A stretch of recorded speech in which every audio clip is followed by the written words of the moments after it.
According to the National Diabetes Association, nearly 30 million people in the United States have diabetes. At a college campus that hosts more than 20,000 students, you may be walking alongside somebody who suffers from this disease. CMU senior Joey Robinson is one of those students. My body can't produce any sugar. Diagnosed in first grade, Joey's symptoms seemed like the flu but quickly got worse. They got a helicopter to come take me to U of M hospital. Since Joey's body relies on a medical pump to insert insulin, his pancreas can't produce itself. The biggest challenge would probably be just staying on top of everything that I eat. Brittany Brooks is another student at CMU with type 1 diabetes. I was diagnosed when I was 8. Besides taking a shot and checking her blood sugar levels, Brittany says she lives a pretty normal life. However, there are some college activities people with diabetes have to limit themselves to. Everyone here at Central are big drinkers. Alcohol processes through our bodies slower, so I can have a drink here and there, but it affects our bodies differently. A college campus isn't the easiest place for a diabetic student to make the right choices for their lifestyle.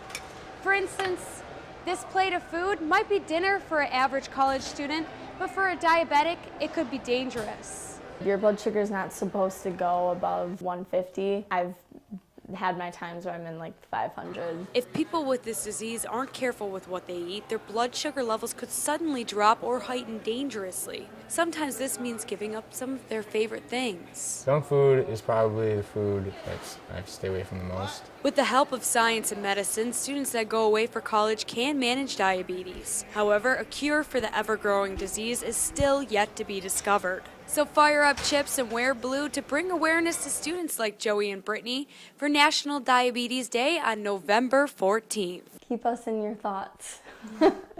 Reporting for News Central 34, I'm Exams, Gina Tomlinson. Papers. Alicia Mayford is just a regular college student. We have a lot of deadlines. And when the pressure from school is high, Mayford resorts to yoga to help calm her mind. It gives me an outlet to release a lot of bad energy or stress. By its definition, yoga means joining together, but Mount Pleasant yoga instructor Antoinette Silva believes yoga is about yourself. It's a form of exercise that's practiced for health and relaxation.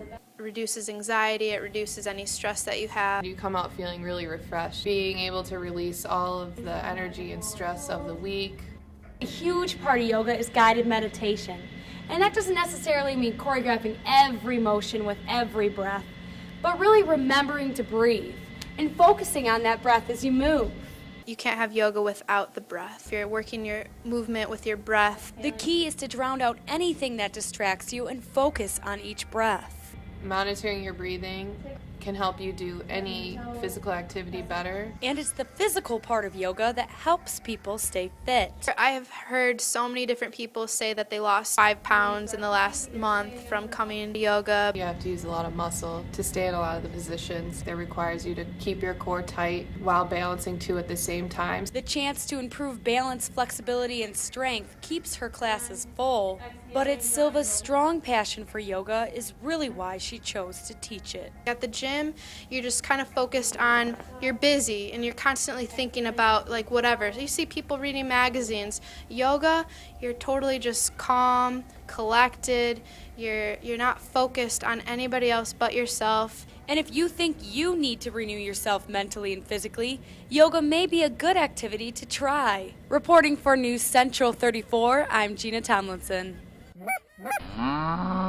Mount Pleasant is a farmland. It's flat, there's cornfields, it's just a hick town. That's what many CMU students will say when you ask them what their friends who don't go here think of Mount Pleasant. 30 years ago they may have been right, but since then, nature has blossomed in the city.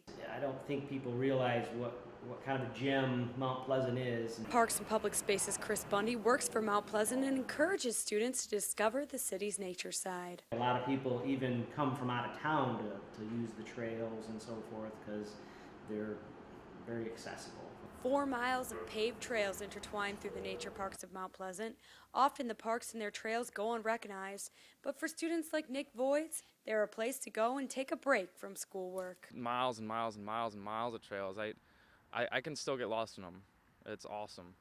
Out of the 9 different parks in Mount Pleasant, the Chippewa River runs through 5 of them. Kind of have a unique setting for our parks with the river and the trail and how they're connected like that. Biking, kayaking, jogging, taking walks, or fishing are just some of the activities people get to enjoy at the parks. Bundy says our city is unique in its environment and encourages students to explore what these parks that were made to showcase Mount Pleasant's habitat have to offer. As the city grows, that parkland becomes more and more valuable. I mean, you really can't put a price tag on that because once you lose it, you can't get it back. Reporting for News Central 34, I'm Gina Tomlinson.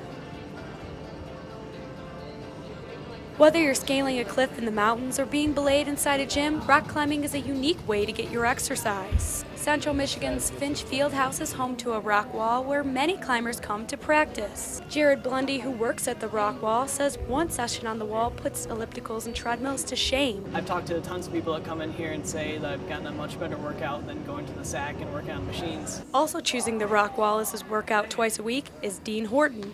You use all your muscles, but predominantly back, forearms, and whatever you use to keep your legs up. These climbers say to get up the wall successfully, you need to follow yourself up with your legs. It's a ton of upper body strength, but really you're working out your entire body. But the more you climb, the better you'll be. When I started, I couldn't get my feet up very high, and there's some times where you gotta your hand is on this hold and you wanna get your foot all the way up there, and that can help your flexibility. Rock climbing not only improves your strength and your flexibility, but it also challenges you to think critically.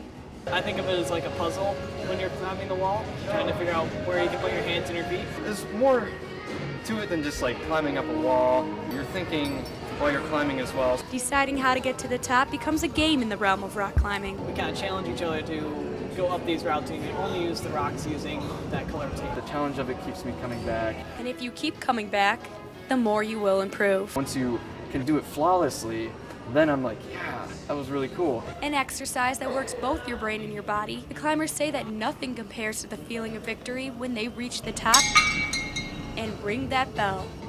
Reporting for News Central 34, I'm Gina Tomlinson.